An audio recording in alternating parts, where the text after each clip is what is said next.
Hi everyone. So this week I'm going to talk about the history of Sparta. I will tell you that we will cover a lot of Spartan history later in the course, but this is a good time to talk about this culture. And as you can see from the slides, they did not call themselves Spartans. They called themselves the Lacedaemonians. And again, we will cover a bit more of Spartan history later in the class. Now here's a map of what's an area called the Peloponnese. It's this area here. Now Athens is off the map. It's where I've got my highlighter. And you can see the Sparta, the city-state of Sparta in the lower central part of the Peloponnese. Now, unfortunately, we don't know very much about early Spartan history, and there's a number of reasons for that. One is that just the lack of writing during these periods. And I went over some of these periods at the very first lecture. And of course, we just looked at the Mycenaean era and the Dark Age. So another issue is that they were widely scattered throughout the south central part of the Peloponnese until they organized into the city-state of Sparta.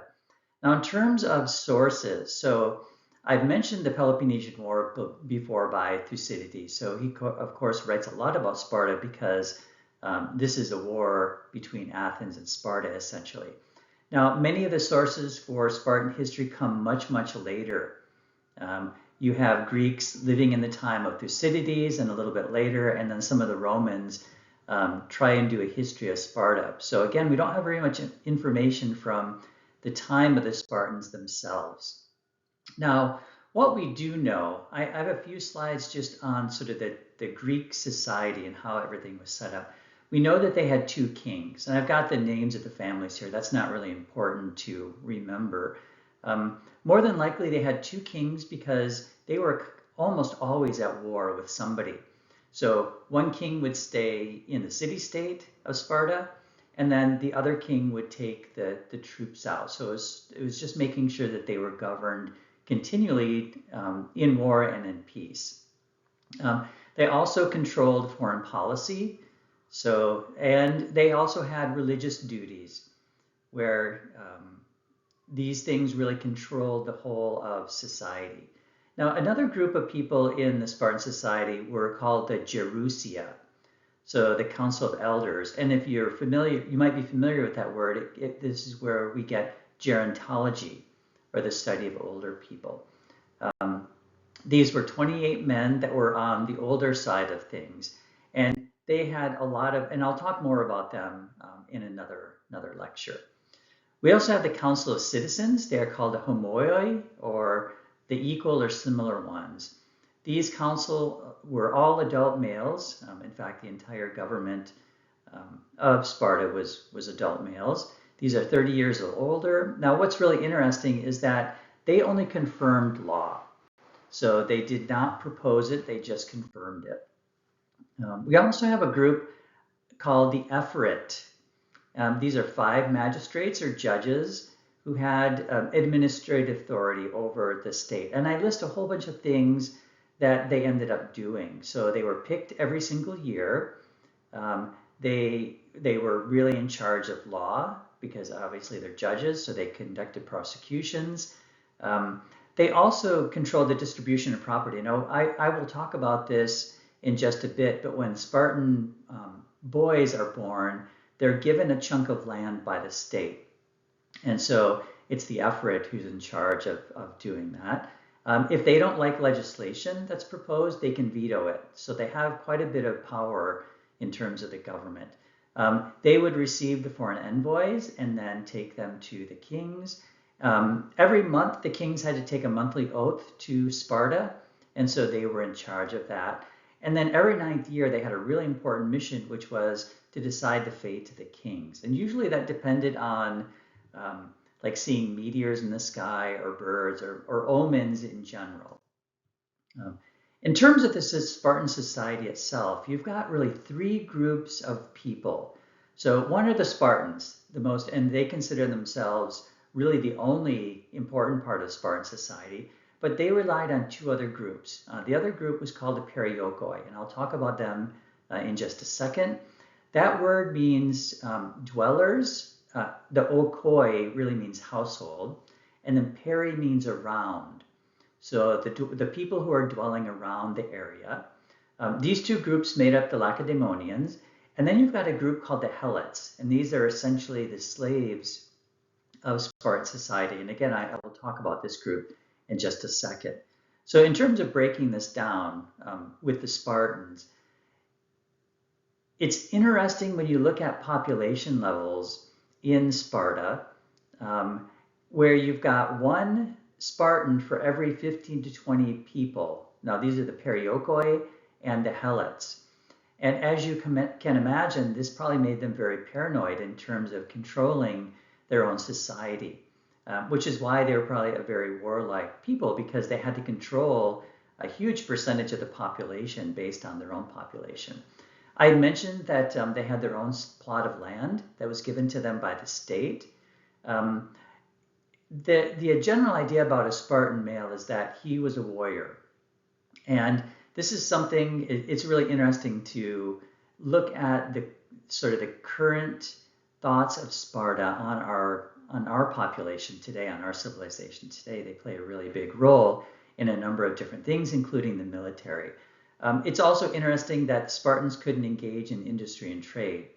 And a parallel to this is later on in the Roman senators could not do that either, even though they found ways to get around it.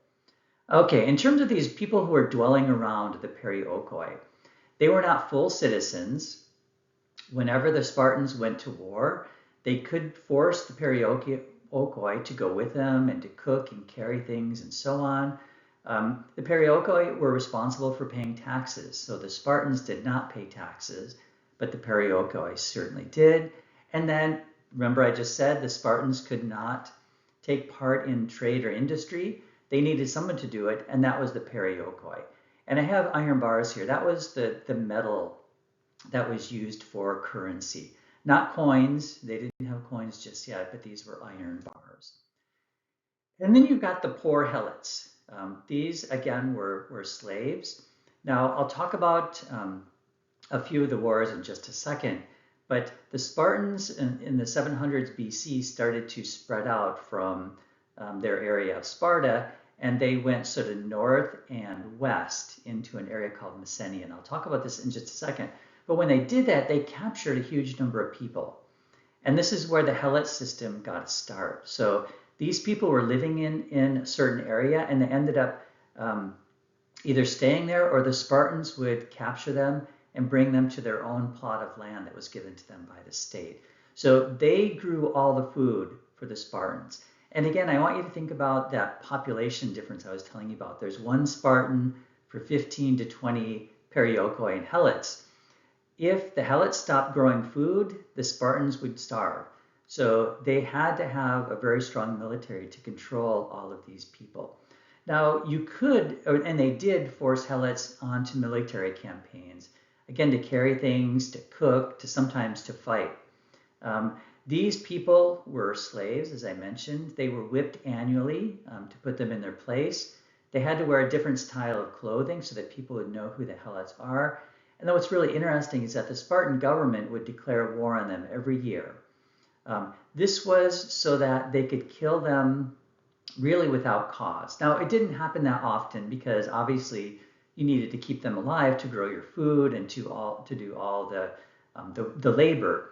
But they could if they wanted to. And then I give you a little quote here. You can stop the video if you'd like to read this. Pretty depressing stuff, but it's written by Titarius. Okay, I just mentioned that in the 700s BC, you have the Spartans starting to spread out and control more parts of the Peloponnese, which is this area of Greece. They went to war with a group of people living in Messenia, which is just west of where the Spartans were. And it's during this war that they took over a large area and, of course, captured all the people and so on. And then the Helot system got a start. We know a little bit about this war from a couple of fragments of primary sources. So there's a poet named Alcman, and then we have Titarius, which I just mentioned before. Okay, now usually with these early historical periods where we know something was going on, usually people would point to one person or a group of people who would found their civilization. It's sort of like George Washington and Benjamin Franklin and so on for the United States. For the ancient Greeks, it was a man named Lycurgus. And I give you the dates here when he was possibly alive. Again, there's a question mark there. I'm not quite sure what the dates are. But according to the ancient Greeks, Lycurgus was really the lawgiver. So he sets up the Helot system, the system of slavery. He creates the government, especially in terms of having a Senate. He creates the idea of money. Now, I haven't talked about this yet, but I will. Adult Spartans would live in barracks, and they would actually live in barracks when they were small boys as well. So through most of their life, they're living in a military situation. Lycurgus wanted to toughen up the Spartans. So according to later Spartans, Lycurgus ordered that the city walls be destroyed. Now, if you remember, the Cretans or the Minoans did not have city walls because they felt like they didn't need protection. But the Mycenaeans invaded and then built city walls around their cities. Sparta decided not to do that. And again, the idea was to keep them on their toes and keep them tough enough to fight for their own city. And again, he set up the government. You do have the Second Mycenaean War, which was about 30 years after the first one. And this is when they totally took control of Messenia, captured a huge number of helots. And again, now what's really interesting is by the end of this war, Sparta really starts to stagnate. And it stays in sort of this stagnant position until the classical period. So we know just from the archaeology that a number of imported goods stopped going into this area. And I had already mentioned you don't have a lot of writing during this period. There's not a lot really going on. And so I've got this phrase, culturally stagnant. So it's sort of a quiet, not quiet time, a time when they're not really growing as a civilization.